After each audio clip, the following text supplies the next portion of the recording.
Bismillahirrahmanirrahim. Assalamualaikum warahmatullahi wabarakatuh. Alhamdulillah wassalatu wassalamu ala Rasulillah Muhammad ibn Abdullah wa ala alihi wa sahbihi wa man walah wa ba'd. Faya ibadallah usi nafsi wa iyyakum bitaqwallah faqad fazal muttaqun fala tamutunna illa wa antum muslimun. Faqala ta'ala ya ayyuhalladzina amanu taqullaha haqqa tuqatih wa la tamutunna illa wa antum muslimun. Keluargaku sekalian yang terhimpun di dalam Pertagas, Pertamina Gas, kita mengawali dengan bermohon kepada Allah semoga siapapun yang berada di ruangan ini atau terhubung dalam kajian ini, semoga senantiasa dijaga, diberkahi, dan dilindungi dalam kebaikan oleh Allah Subhanahu wa Ta'ala. Kita doakan yang bertugas di luar kota. Tadi saya dengar info juga Pak Direktur sedang di Semarang. Semoga giatnya dimudahkan oleh Allah dan semoga diberikan keberkahan. Ada satu bagian yang penting amanat Nabi di hadis Muslim pada satu sifat kepemimpinan, bahwa di antara sifat pemimpin dan yang dipimpin itu harus selalu membangun kekompakan dengan nilai cinta dan doa. Ini yang sering dilupakan. Nabi pernah menyampaikan, dan penyampaian ini, hadis ini didokumentasikan oleh Imam Muslim dalam satu kalimat yang singkat, padat tapi mengikat. Khiyaru a'immatikum man tuhibbunahu wa yuhibbunakum. Pemimpin yang baik itu adalah pemimpin yang kalian mencintainya dan ia pun mencintai kalian. Nah, membangun cinta itu salah satu jembatannya dengan doa. Oleh karena itu, di antara doa yang dianjurkan saat Anda memulai pekerjaan, itu bukan hanya untuk pribadi, lancarkan pekerjaan saya, tapi juga sehatkan pimpinan saya. Pimpinan mendoakan sehatkan anggota saya, sehingga semua itu melahirkan sifat harmoni yang memberikan kenyamanan dan kebahagiaan dalam bertugas. Nah, izinkan saya mengawali dengan itu dulu, karena itu diantara sunnah yang seringkali terlupakan, sehingga bekerja itu lebih banyak dilakukan dengan tekanan menyelesaikan tugas dibandingkan dengan rasa cinta untuk bisa memberikan nilai ibadah di dalamnya. Yang kedua, semoga sholat kita diterima oleh Allah Subhanahu wa Ta'ala. Nah, yang kedua ini tidak cukup dengan amin. Kita harus tahu dulu standar penerimaan itu seperti apa. Dan yang kedua, kenapa harus sholat? Ini poin pokoknya. Mengapa sih umat Islam itu cukup hanya misalnya dengan bersyahadat saja dipandang sudah berislam, lalu berbuat baik? Kenapa mesti ada sholat? Kenapa bahkan yang pokok sampai 5 waktunya? Dan jumlah rakaatnya pun diatur sedemikian rupa, sampai teknisnya pun dijelaskan dengan rinci. Saking rincinya, bila ada yang menyimpang dari rincian itu, maka dianggap sholatnya tidak sah dan mesti diulang. Shallu kama ra'aitumuni usolli. Sholatlah kalian seperti kalian persis melihat aku menunaikan sholat. Dan dalam sholat inilah kemudian ada sanad yang tersambung secara ketat, sampai-sampai dalam hadis Muslim nomor hadis 397. Demikian di Al-Bukhari juga diabadikan di nomor hadis 757 oleh sahabat Abu Hurairah. Sanadnya tersambung kepada Khalad bin Rafi Az-Zuraiqi, seorang yang sholat di samping Nabi tapi bermasalah sholatnya, lalu Nabi meminta beliau untuk mengulangi sholatnya. Sampai 3 kali peristiwa itu, hingga beliau berkata, ya Rasulullah au kama qala alimni ma uhsinu ghairah. Ya Rasulullah, tolong ajarkan kepadaku, karena aku tak punya pengetahuan lebih dibandingkan dari apa yang telah aku kerjakan. Nah, dari dasar ini melahirkan satu pertanyaan kritis, ya, dan juga perlu argumentasi yang kuat secara syariah mengapa kita menunaikan ibadah sholat. Baik teman-teman sekalian, karena waktu kita sangat padat, ya, kita manfaatkan sebaik-baiknya. Saya mohon izin, kajian kita akan lebih fokus kepada inti materi sehingga manfaatnya lebih banyak kita dapatkan. Sholat satu-satunya amalan di dalam Islam yang mencakup 4 bagian pokok dalam beragama. Jadi ketika seseorang menetapkan dirinya beragama dan ciri satu nilai agama itu bernilai benar, ya, dalam nanti kalau kita mau komparasikan atau kita riset, itu ciri pokoknya ada 4. Satu, ada aspek namanya aspek keyakinan, ya, tauhid atau akidah. Nggak mungkin kan beragama kalau nggak yakin. Ya, karena itu pasal 29 ayat kedua itu mengandung nilai keyakinan.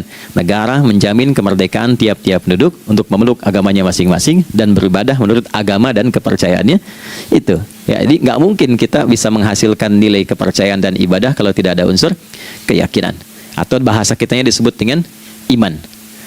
Ya, iman itu nanti juga dipaku dalam setiap nilai kebangsaan di konteks Negara Kesatuan Republik Indonesia. Ini yang paling membahagiakan.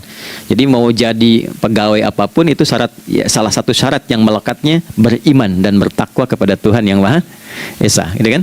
Ya, kemarin saya di BPK itu ada 11 bab Romawi, 40 pasal. Ya, di bab yang keempat pasal 13 tentang pemberhentian dan pengangkatan itu ada 11 poin. A sampai K. Di poin B yang keduanya, syarat menjadi bagian dari anggota BPK itu beriman dan bertakwa kepada Tuhan Yang Maha Esa. Baik, di Undang-Undang Pendidikan Sisdiknas nomor 20 tahun 2003 itu kalau kita baca dari poin menimbang ada 4, di poin B-nya saja sudah ada iman. Ya, Undang-Undang Dasar 1945 mengamanatkan pemerintah mengusahakan satu sistem pendidikan, ya, nasional yang meningkatkan keimanan dan ketakwaan pada Tuhan Yang Maha Esa serta akhlak mulia, baru mencerdaskan kehidupan bangsa. Ya, secara singkat, satu, agama dianggap benar kalau ada doktrin keimanan, ada akidah, ada tauhidnya. Yang kedua, ada ibadahnya. Ya, sebagai pembuktian kita beriman, buktinya apa? Ya kan? Saya beriman kepada Tuhan, kita tetapkan, misalnya Allah. Apa pembuktian keberimanan kita kepada Allah? Ya, kan pembuktiannya itu mesti diwujudkan dalam bentuk sikap. Sikap itulah yang disebut dengan ibadah. Nah, konsepsi ini ada di Quran surah ke-20 Thaha di ayat ke-14. Innani anallahu la ilaha illa ana fa'budini. Ya, sungguh aku tegaskan bahwa akulah Allah, satu-satunya Tuhan yang layak dipertuhankan dan disembah. Ketika Anda mempertuhankan aku, fa'budni, maka buktikan kebertuhananmu kepadaku dengan menyembahku. Karena itu namanya Allah punya dua arti. Satu yang dipertuhankan, kan? Ilahun wahid. Yang kedua yang disembah. Ya, jadi yang dipertuhankan dan disembah. Oke. Tiga. Yang ketiga harus punya unsur praktikal atau implementatif dalam interaksi kehidupan. Ya, jadi bukan cuma nyembah Tuhan, bimbingan kehidupannya apa? Implementasi dari ibadah itu. Ya, ciri umat beragama itu kan bukan hanya sekedar saya yakin, beriman, saya ibadah. Terus bukti ibadah itu dibawa dalam berinteraksi hariannya seperti apa wujudnya. Ya, makanya ketika dulu orang itu jujur, orang itu bangga dengan kejujurannya bukan sebagai orang jujur, tapi sebagai muslim. Jadi ketika ditanya, kenapa Anda jujur? Karena saya muslim. Ketika ada seorang penggembala di Sahara yang sangat gersang, diuji oleh Umar bin Khattab, ingin diambil kambingnya, kan kisahnya viral kan? Baik ya?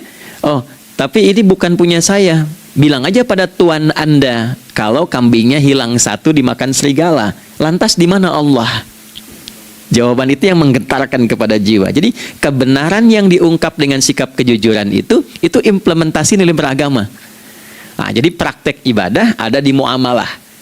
Oke, satu akidah, akidah dibuktikan lewat ibadah, ibadah diimplementasikan dalam muamalah. Itulah sebabnya nanti seluruh bagian tubuh kita ketika digunakan untuk bersifat dan bersikap itu ada tuntunan iman di dalamnya. Oke, misal saya tanya begini ya. Ini mukaddimah ya, kita belum mulai nih. Saya tanya gini, apa fungsi mata? Tuh kan, sudah keliru kan? Nah, kalau hanya melihat, hewan juga melihat. Ya, coba kambing melihat, ya kan? Elang melihat. Lalu apa bedanya fungsi mata kita dengan mata hewan? Ternyata ketika kita meriset ayat-ayat Al-Quran terkait dengan fungsi tubuh kita, itu rata-rata dibuka dengan iman dulu.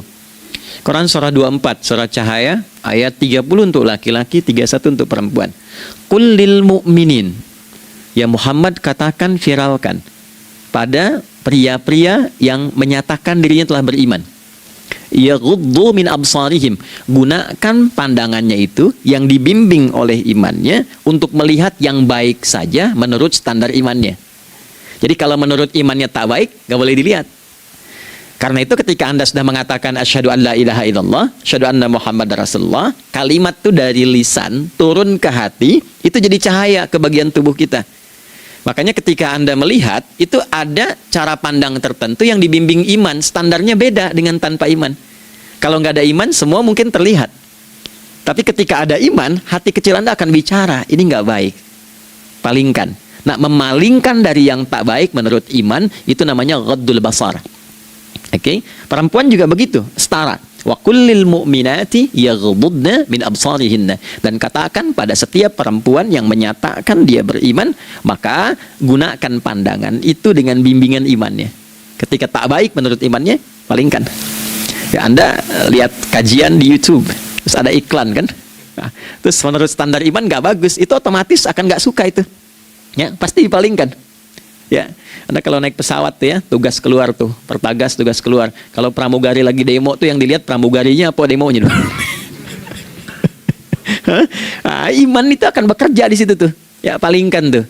Nah, sama dari mata turun ke, jangan langsung ke hati aja, ke lisan dulu kan? Ya, ke mulut kan? Itu mulut tuh ketika digunakan fungsinya, imannya disebut dulu. Ya, Quran surah 49 ayat 11 misalnya, ya ayyuhalladzina amanu, imannya dulu, la yaskhar qaumin qaum. Ayat 12-nya la yaghtab ba'dukum ba'dha. Hai orang-orang yang telah menyatakan beriman. Kalau pakai alladzina disebutkan 1080 kali dalam Al-Qur'an, itu kalimatnya diksinya singkat, padat, mencakup semua tanpa sekat. Oke, jadi kalau laki-laki, perempuan, tua, muda, besar, kecil, beda strata duniawi, itu semua tercakup di dalamnya. Hei semua yang telah menyatakan beriman, gunakan imanmu untuk membimbing lisanmu bertutur. Kalau masih merasa punya iman, jangan gunakan lisan untuk mencela, merendahkan orang, untuk bergibah, membuat hoax. Didetilkan oleh Nabi, kalimatnya jelas, man kana yu'minu billahi wal yaumil akhir falyakul khaira aw liyasmut. Siapapun. Nah, dari alladzina ketika dirinci pakai man. Ya, man itu bentuk tunggal, ya, personal, tapi maknanya general. Jadi kalau Anda, saya, kita baca ayat atau hadis ada man, posisikan Nabi sedang bicara ke kita. Ya, hei Adi Hidayat, posisikan Nabi bilang gitu tuh. Kalau engkau merasa beriman sama Allah dan yakin dihisab di hari kiamat, jaga lisanmu. Katakan yang baik dengan bimbingan imanmu, tak mampu engkau diam. Jadi cukuplah suami istri itu menggunakan satu hadis ini, pasti sakinah itu muncul dalam kehidupan rumah tangganya. Ya, itulah sebabnya kenapa sakinah didahulukan dibanding mawaddah. Hati-hati ya, Mbak, walaupun namanya sakinah, nggak ada ini nggak akan datang tuh ketenangan tuh. Ya, ada yang tahu nggak rahasianya? Kenapa sakinah duluan dibanding mawaddah? Ya, 5 juta. Ya, waktu habis karena padat sekali. Maddah jamaknya mawaddah, rasa kasih yang tumbuh dari pemberian materi. Jadi kalau rumah tangga itu ingin cenderung pada kebahagiaan, boleh berbagi dengan materi. Ya, istri cemberut, ya, Anda datang dengan senyuman, sayang, kenapa? Ya, ini emas 2 kilo, ya. Nah itu pasti sehat lagi tuh. Ya, itu mawaddah. Tapi maaf, walaupun Anda mapan bekerja, harta cukup melimpah, ruah, tapi tidak ada ketenangan di rumah tangga, tidak ada sakinah, maka hampa kehidupan rumah tangga itu. Itulah sebabnya kenapa di Quran sakinah lebih dulu dibandingkan dengan mawaddah. Saya tanya ibu deh, ibu pilih mana? Kaya tapi gelisah atau miskin tapi tenang? Oke.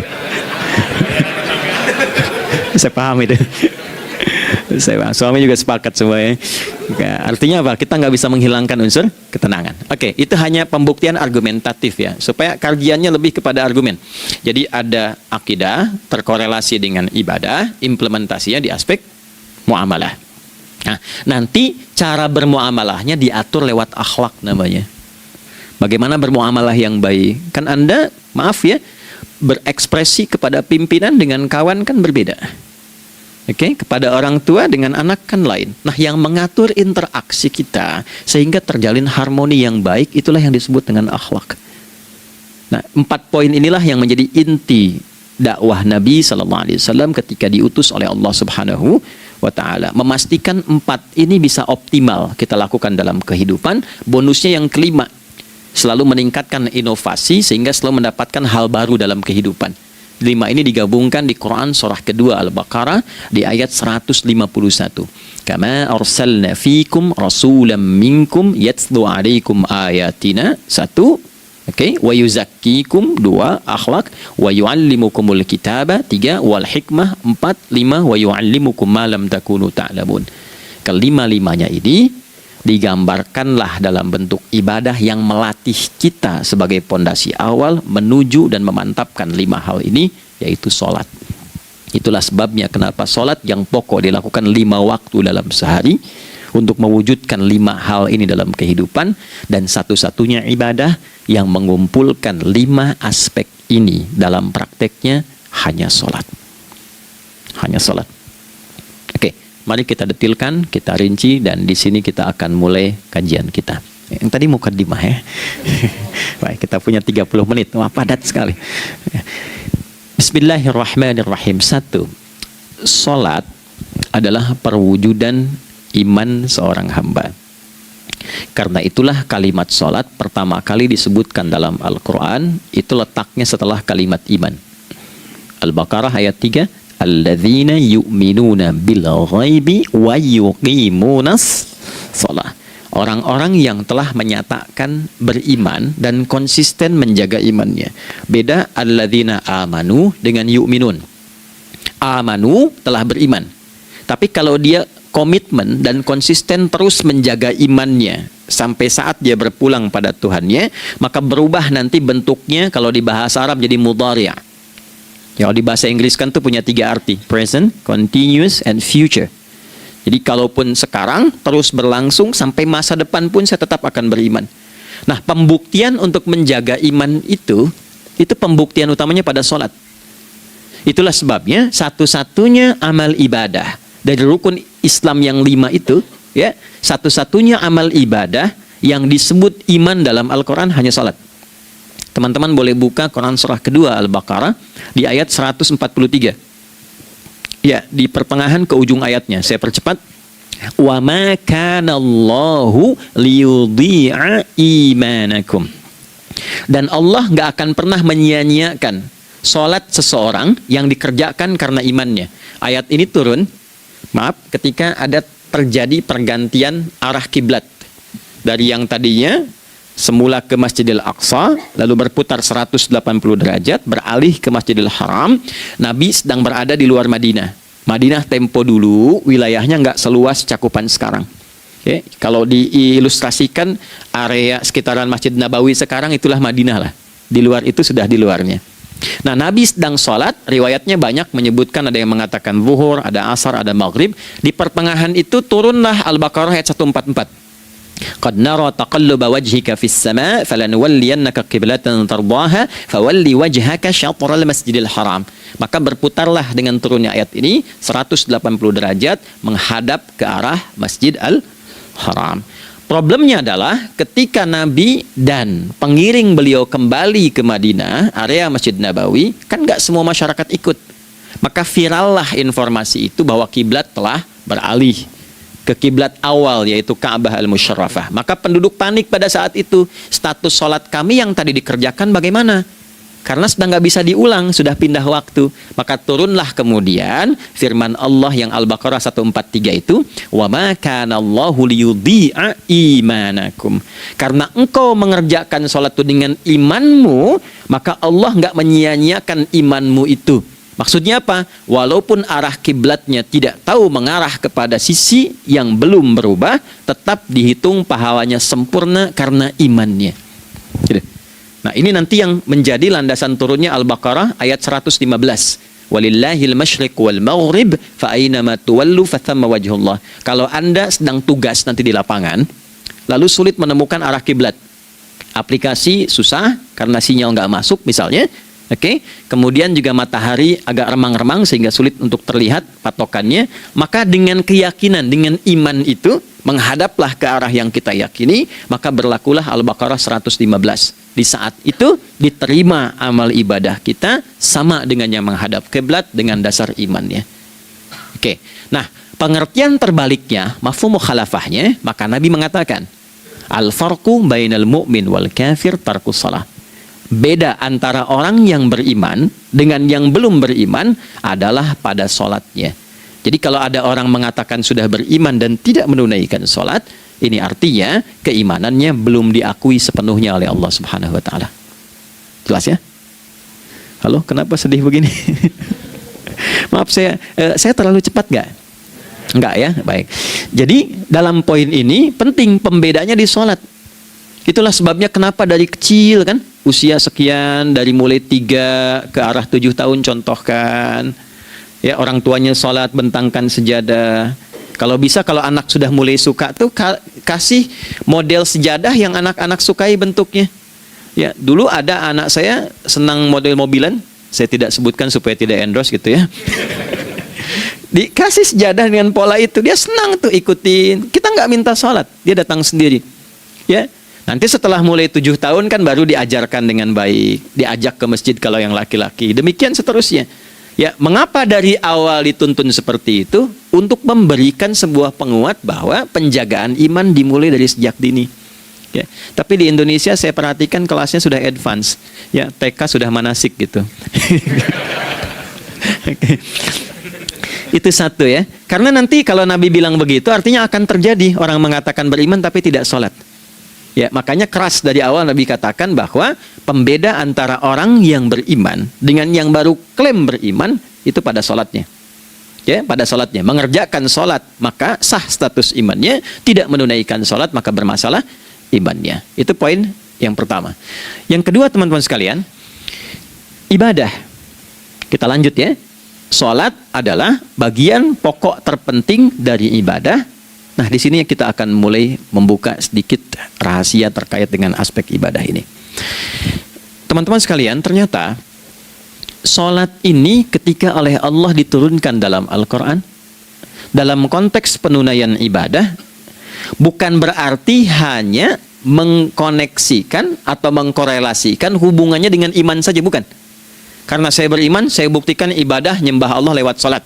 Dalilnya Quran surah ke-20 ayat 14. Innani anallah la ilaha illa ana. Aku tegaskan akulah Allah, nggak ada Tuhan yang layak dipertuhankan dan disembah kecuali saya. Fa'budni, kalau Anda telah menyatakan beriman padaku, buktikan keberimananmu dengan menyembah saya dalam ibadah. Bentuknya bagaimana ya Allah? Teruskan ayatnya. Wa aqimis sholata. Tunaikan sholat sebagai bukti ibadah itu lidzikri, sebagai zikir kepadaku. Jadi korelasi antara ibadah dengan iman sudah kita sebutkan dalilnya. Sekarang ibadahnya tersendiri ketika ditunaikan, apa manfaat dari ibadah itu? Mengapa mesti ada 5 waktu? Dan apa turunan manfaatnya dalam kehidupan kita? Kalau kita mengerjakan itu, dampaknya kepada kehidupan kita apa? Nah, inilah indahnya di dalam Islam, dijelaskan dalilnya, diberikan contohnya, diberikan alasannya, dan yang paling indah, diberikan penjelasan dengan detail tentang manfaat-manfaatnya. Ini tidak ditemukan di dalam konsep keyakinan manapun. Kalau teman-teman boleh mau riset, silahkan. Ada nggak satu keyakinan agama tertentu yang dari ibadahnya tuh diatur? Cara memulainya, bacaannya, detailnya, manfaatnya, waktunya, sampai dengan hasilnya, sampai kiamatnya. Ini menunjukkan bukan karya manusia. Bukan karya manusia. Kalau karya manusia setiap orang bisa buat itu. Ya, ketika ini menunjukkan bukan karya manusia, maka pertanyaannya dengan cara apa lagi Allah memberikan pembuktian pada kita bahwa Ia Tuhan yang hak yang harus kita sembah. Nah, kalau sudah paham, mari kita rincikan turunan tentang sholat ini. Kita mulai satu-satu teman-teman sekalian dari waktu sholat. Seperti kita ketahui waktu sholat ada 5. Tapi yang sering kita dapati dari yang 5 ini tidak semua orang mengetahui tentang makna dari nama dan pembagian di waktu ini. Yuk kita mulai rincikan. Sholat yang pertama namanya apa? Gak usah khawatir, menang gak dapat hadiah kalau benar. Salah juga keterlaluan.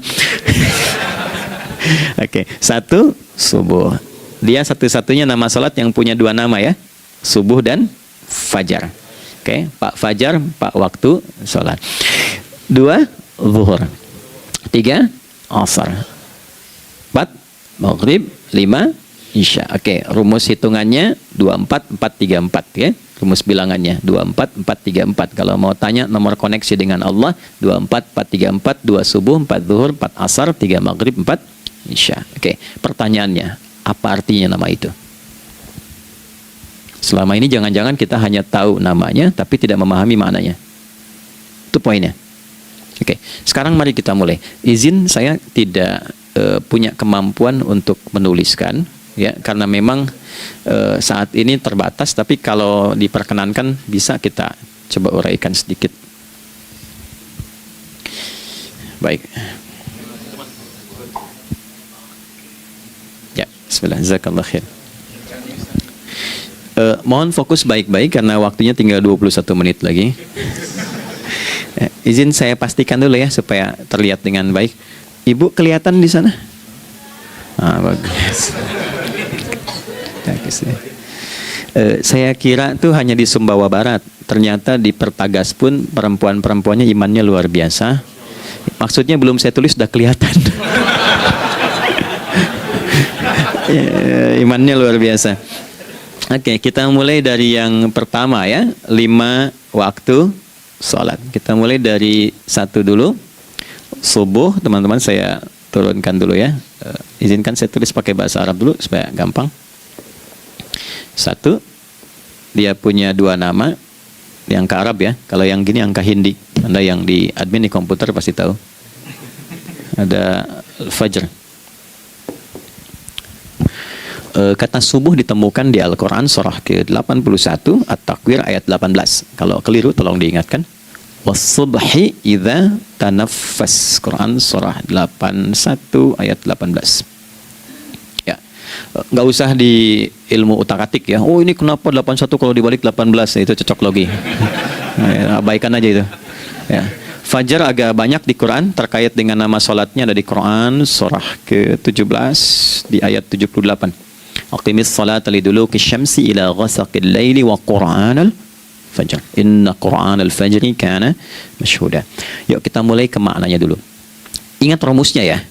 Rumusnya ini selalu begini rumusnya. Aqidah selalu punya korelasi dengan ibadah. Ibadah selalu punya korelasi dengan muamalah, interaksi harian kita. Muamalah hiasannya adalah akhlak. Nah, barulah kemudian di sini muncul inovasi dalam kehidupan, hal yang baru. Hidup ya, yang mengacu pada 2 kebahagiaan yaitu dunia dan akhirat. Ya, konsepsi ini nanti ditemukan di Quran surah ke-2 Al-Baqarah ayat 201 dan menjadi doa paling favorit umat Islam Indonesia saat ini. Rabbana atina fid dunya fil akhirati. Oke, ya cukup. Subuh. Ini rumus dasarnya. Dari akidah kita beriman, pembuktian imannya lewat ibadah salat. Apa hubungan salat dengan aktivitas harian kita? Subuh asalnya terkolerasi dengan kata asbah. Oke? Asbah itu asalnya sesuatu yang sudah siap dengan rencana yang matang. Baik, orang Arab tuh kalau bertanya begini, kaifa asbahta ya akhi? Kaifa asbahti ya ukhti? Bagaimana kabarmu di pagi ini? Itu bukan hanya nanya kabar kesehatan. Beda dengan kaifa haluk, beda. Ya, itu bertanya, bagaimana kabarmu hari ini, aktivitasmu bagaimana? Lancar, sudah siap, planning bagus, dan sebagainya. Ya, itulah sebabnya ketika Allah bersumpah dengan awal waktu, penandanya adalah planning kegiatan. Ya, was-subhi, dan aku bersumpah demi waktu subuh, awal mula untuk berkegiatan, idza tanafas, apabila sudah mulai bergerak, bersamaan dengan nafas yang keluar itu, maka sudah jelas rencana yang dibuat. Ya, jangankan kita, semua alam itu, semesta itu seluruhnya bukan hanya bertasbih, tapi beraktivitas dalam tasbihnya. Di waktu subuh, matahari sudah mulai bersinar kan? Ya, dan sinarnya mengambil manfaat loh, mengandung nilai manfaat, memecah keheningan malam dan menghilangkan kegelapannya. Gelap mulai hilang, datang kemudian sinar yang memberikan kita bimbingan untuk beraktivitas.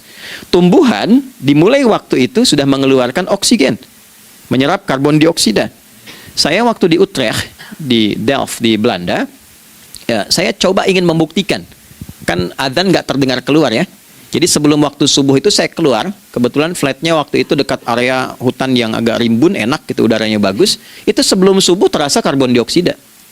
Walaupun cuma beda hampir 1 menit. Tapi begitu masuk waktu subuh, keluar kesegaran yang luar biasa. Oksigen yang keluar. Ya, ini kan nggak mungkin kalau kuasa Allah tuh nggak mungkin terjadi seperti ini kalau bukan kuasa Allah Subhanahu Wa Taala. Tapi poinnya adalah yang bicara begini Quran. Nah sekarang yang ingin saya katakan adalah alam semesta dalam konteks seperti matahari, kemudian tumbuhan, binatang, ayam bahkan mulai berkokok punya planning yang teratur. Masa kita makhluk yang dihisab tuh nggak teratur, nggak punya perencanaan? Maka subuh itu mengajarkan kepada kita, jangan sampai ada orang Islam yang punya keimanan, lalu menunaikan sholat, diajarkanlah oleh Allah, setiap masuk subuh itu harus punya agenda yang jelas, planning yang terukur. Jangan terjadi mengaku muslim, beriman, tapi nggak jelas perencanaan hidupnya. Jam 7 mau di mana? Jam 8 kerjakan apa? Anda dari sini ketemu 7 ke 4, atau setengah 8 ke setengah 5, 8 jam kerja. Oke, berangkat jam berapa? Petakan di jalan macetnya di sebelah mana? Ukur sampai kantor tiba jam berapa? Apa yang mau dikerjakan di kantor? Itulah Islam, itulah subuh. Sehingga tidak ada satupun orang Islam di era Nabi mengajarkan beraktivitas kecuali terukur dan teratur.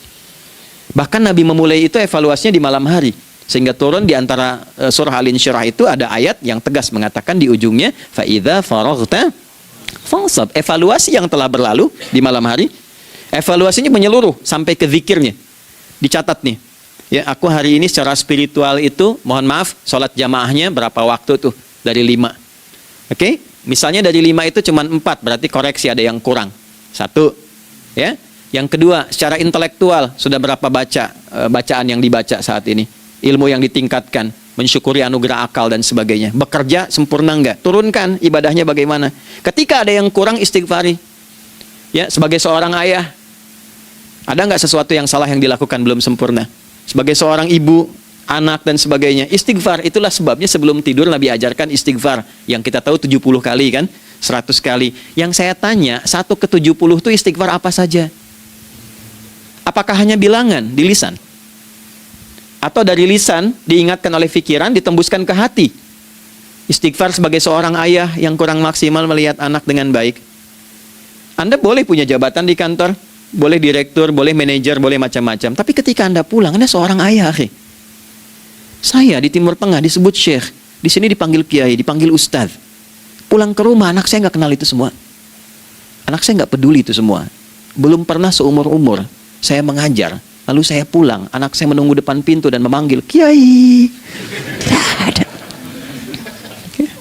Dia ingin ayahnya, ingin ayahnya.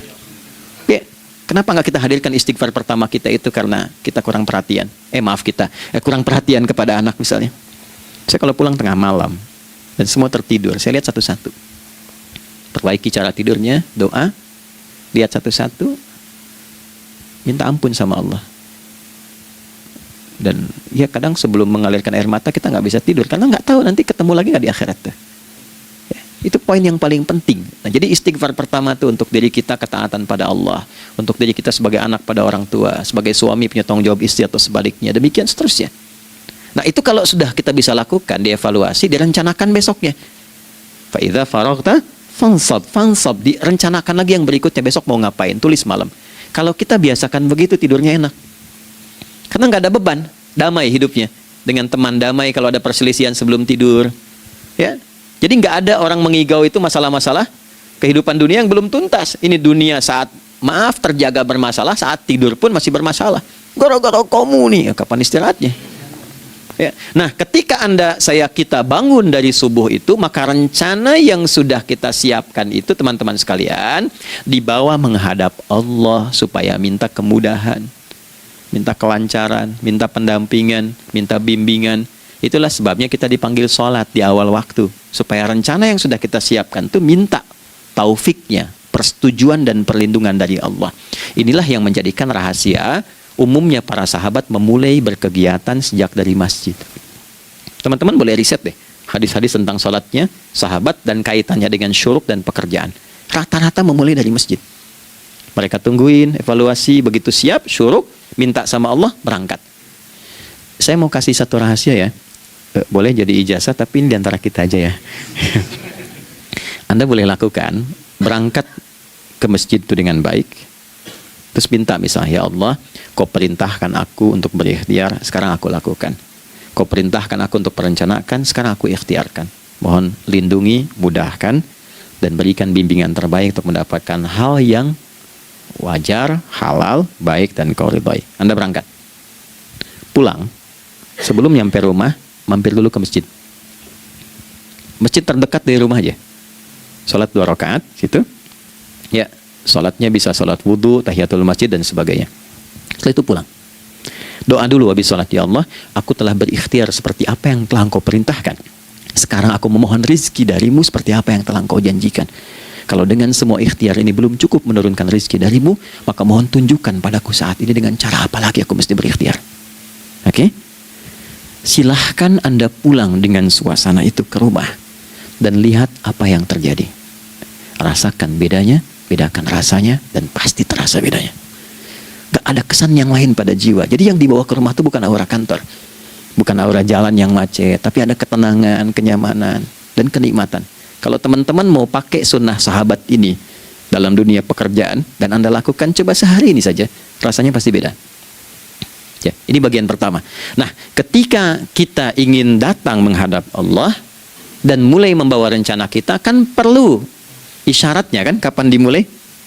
Gak bisa tiba-tiba saya bangun jam 3 langsung sholat subuh, kan tidak begitu. Ya kan? Mesti ada satu sinyal dulu, yang dari sinyal itu ada feedback pada diri kita untuk merespon, gitu kan? Nah, pancaran respon atas sesuatu yang memancar akibat satu hal yang terjadi. Kalau di gaya itu kan, kalau ada gaya gerak, gaya dorong kan? Ya, kalau nggak salah F1 sama dengan F2 kan? Nah, gaya gerak sama dengan gaya dorong. Geraknya dikit, bunyinya kecil kan? Kencang bunyinya, kencang. Terus ada F berbanding lurus dengan P, hukum Pascalnya. Gaya berbanding lurus dengan tekanan, kan? Semakin banyak gaya, semakin tertekan. Nah, respon yang muncul ketika ada satu misalnya gaya, tapi responnya sifatnya materi sifatnya. Ya, misal kalau Anda mau mengebor air, kan? Kemudian keluar terpancar tuh dari bawah itu keluar misalnya air. Nah, itu namanya infajar. Infajar. Dalilnya Quran surah kedua ayat 60. Wa idzistasqa Musa liqaumihi faqulna idrib bi'asakal hajar fanfajarat minhu 12 aina. Nabi Musa kata Allah itu kaummu 12 suku minta mata air dan enggak tanggung, setiap sukunya minta satu, katanya supaya enggak rebutan. Maka Allah firmankan, pukulkan tongkatmu yang kayu. Lihat diksinya detil sekali. Pukulkan tongkatmu yang kayu ke batu itu, maka batu itu akan terbelah dan mengeluarkan pancaran 12 mata air.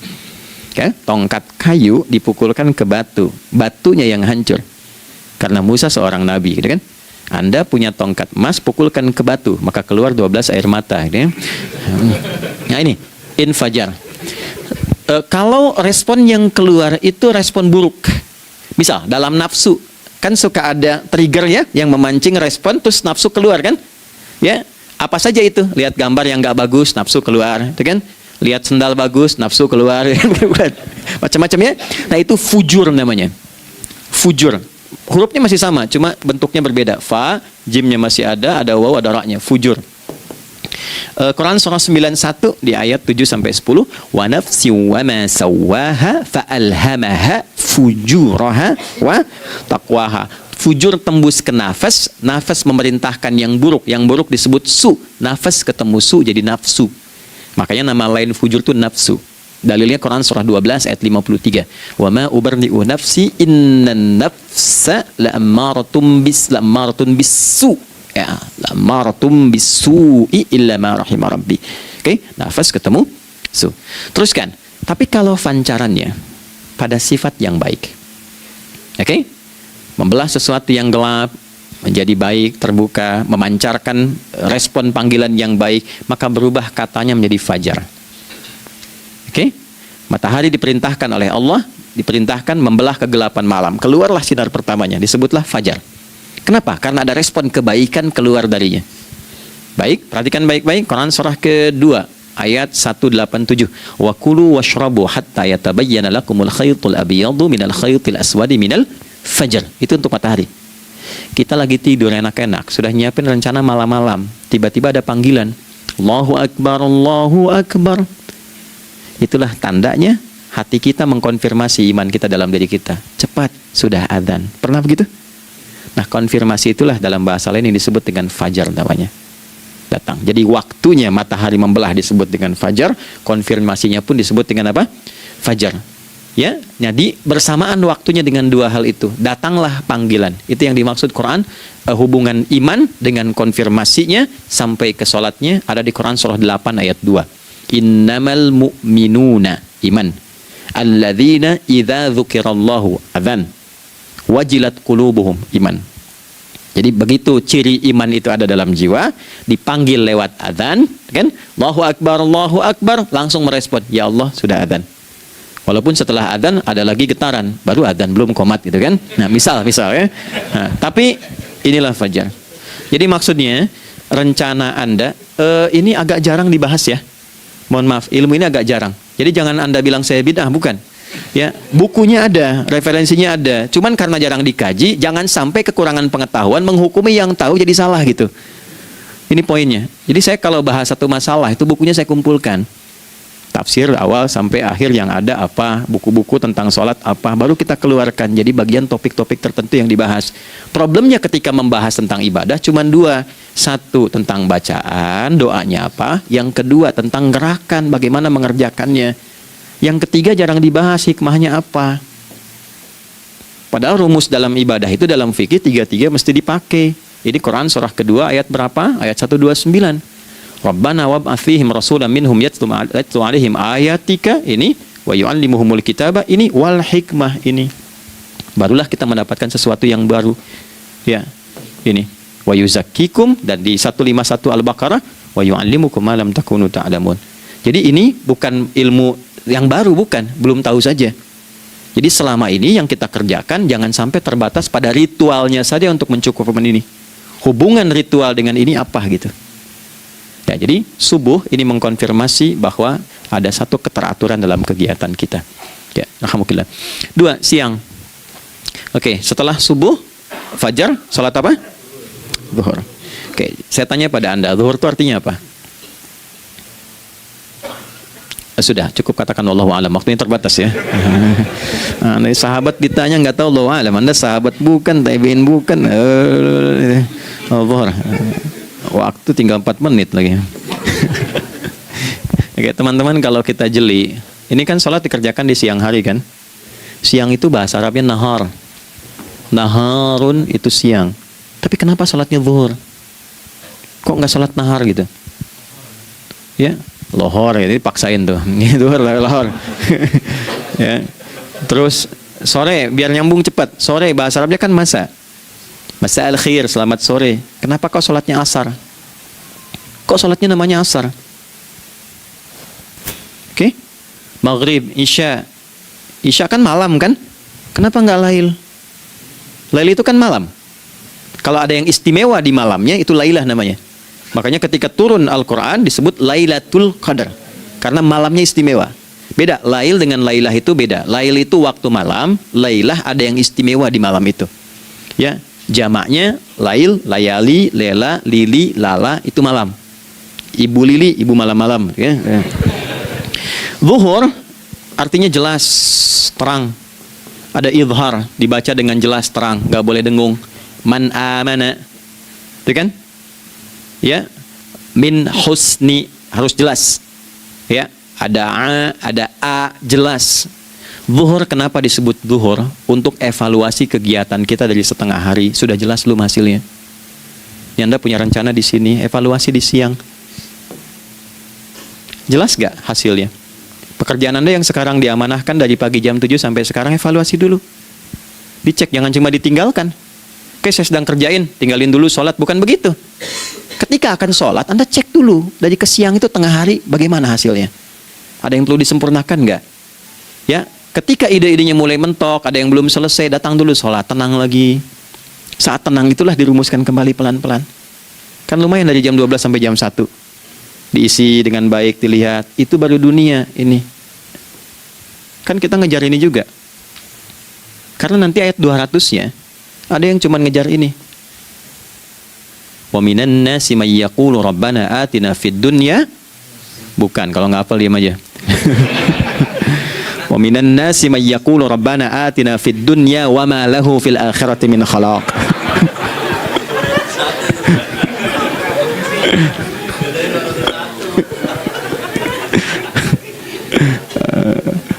Paham kan? Dan di antara manusia ada yang fokusnya hanya dunia yang dikejar, sehingga nggak kebagian akhiratnya. Padahal dia tahu dia mau pulang. Yang lebih aneh lagi, pengen pulang surganya Firdaus dekat dengan Nabi. Tapi tiap hari kerjakan dunia, dunia lagi, berangkat gelap, pulang gelap, terus meninggal gelap juga. Ini kan repot. Nah, maka mesti investasi kan. Anda kalau tugas keluar kan, apalagi keluar negeri kan hukumnya beda. Bekalnya pun tidak sama. Anda tugas ke Amerika, mata uangnya sudah beda, hukumnya sudah beda. Terus pengen pindah ke alam barzah, pengen hukumnya sama dengan dunia, mustahil. Ya, makanya dimensinya beda, keadaannya tidak sama, baju yang dipakai kan beda, barang-barangnya nggak sama. Makanya disebut telah meninggal dunia, meninggalkan semua yang melekat pada dunia, pindah ke alam lain, persiapan menuju titik akhir yang tidak ada ujungnya lagi, nggak ada pembuka lagi. Jadi sudah ujung begini, nggak ada ruang lagi yang lain. Itu akhirat namanya. Makanya di sini cuma dua pilihannya. Kalau nggak ke surga, nah itu ya. Apa investasi yang ada di sini? Maka siang itu dicek dulu, pekerjaan jadi ibadah nggak? Tadi niatin ibadah nggak waktu berangkat dari rumah? Kan? Waktu ngetik, waktu ngerjain di kantor jadi ibadah nggak? Kalau ibadah, Anda nggak mungkin berbuat kriminal, Anda nggak mungkin berbuat maksiat, nggak mungkin nipu, nggak mungkin nyogok, nggak mungkin korupsi. Kan lagi ibadah, nggak mungkin curang. Kan lagi ibadah. Anta budallaha ka'annaka tarah. Anda itu mengerjakan segala hal sebagai ibadah, merasa diawasi Allah. Fa in lam takun tarah fa innahu yarak. Kalaupun Anda merasa nggak melihatnya, Anda yakin Anda dilihat. Itulah kerja pakai iman, maka ini di bawah akidahnya. Jangan ditinggalkan. Nah, inilah yang selama ini kita butuhkan. Ya.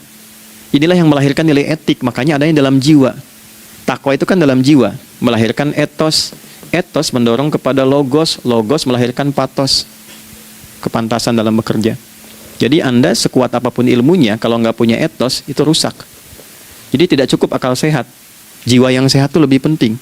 Banyak orang akalnya sehat. Akal itu tidak memberikan perintah. Dia hanya merumuskan satu instruksi dalam jiwa supaya mudah dilakukan dan dieksekusi oleh fisik. Jadi akal yang sehat itu seberapa pandai ilmunya, seberapa cepat mengeksekusi perbuatan. Tapi kalau yang dieksekusi itu dari perintah nafsunya, masalah. Habis saja waktunya tuh. Ya. Ini gimana ini? Tolong jawab loh. Nah, teman-teman, karena sudah habis waktu jam 1, kita baru zuhur ini. Nah, yang paling menarik itu gini, yang paling menarik, kalau ada orang belum sadar sampai zuhur tentang akibat kehidupan ini, maka muncullah asar. Apa asar itu? Kenapa mesti disebut dengan asar? Dan apa manfaat istimewanya asar kepada jiwa kita? Itu di kesempatan lain kita akan bahas. Teman-teman, waktunya sudah habis ya. Saya menghargai Anda, kan tidak boleh juga saya ngajarkan tapi mengambil yang sesuatu yang tidak tepat ya. Kita buktikan keimanan kita dengan mengerjakan amanah pekerjaan di tempat ini dengan baik, waktu digunakan dengan baik. Kita saling mendoakan supaya semua kita dijaga oleh Allah Subhanahu wa taala. Maafkan saya, lain kesempatan kita berjumpa kembali untuk melanjutkan apa yang telah kita bahas hari ini. Mari kita berdoa, semoga doa kita diterima oleh Allah Subhanahu wa taala. اللهم تقبل منا إنك أنت السميع العليم وتب علينا إنك أنت التواب الرحيم نحمدك كما علمتنا أن نحمدك ونشكرك شكرا كما علمتنا أن نشكرك أنت المقدم وأنت المؤخر بيدك الخير إنك على كل شيء قدير. Ya Allah, kami memujimu seperti Engkau mengajarkan kami untuk memuji dan bersyukur atas segala nikmat-Mu seperti Engkau bimbing kami untuk mensyukuri segala nikmat-Mu. Allahumma salli wa sallim wa barik ala habibikal karim rasulikal mustafa al-amin sayyidina Muhammadin wa ala alihi wa sahbihi ajma'in. Ya Allah, anugerahkan kami kemampuan untuk terus bersalawat pada Rasulullah, sehingga dengan itu kami mendapatkan kemampuan yang baik untuk meneladani kemuliaan beliau dalam beraktivitas kehidupan. Rabbana la tada' lana fi maqamina hadza dhanban illa ghafartah. Ya Allah, jika ada pendosa hadir di ruangan ini atau terhubung dalam kajian ini, maka jangan biarkan ya Allah ia meninggalkan tempat ini dan kajian ini kecuali Engkau telah ampuni seluruh dosa-dosanya. wala hamman illa farajtah. Ya Allah, jika ada satu di antara kami yang menghadiri kajian ini membawa kegelisahan, maka mohon tenangkan keadaan hatinya. Wala asiran illa yassartah. Jika ada yang sedang diliputi oleh kesulitan, maka mudahkan, ringankan dan hilangkan seluruh kesulitannya. Wala maridan illa syafaitah. Dan bila ada di antara kami yang diuji dengan penyakit, maka mohon angkat dan sembuhkan penyakitnya. Rabbana atina fid dunya hasanah wa fil akhirati hasanah wa qina adzabannar. Wa sallallahu ala sayyidina Muhammad wa ala alihi wa sahbihi ajma'in. Wa akhiru da'wana subhanakallahumma rabbana wa bihamdika nashhadu an la ilaha illa anta nastaghfiruka wa natubu ilaik. Walhamdulillahi rabbil alamin. Nasrun minallah fathun qarib wa basyiril mu'minin. Terima kasih untuk semuanya. Mohon maaf kami langsung pamit. Assalamualaikum warahmatullahi wabarakatuh.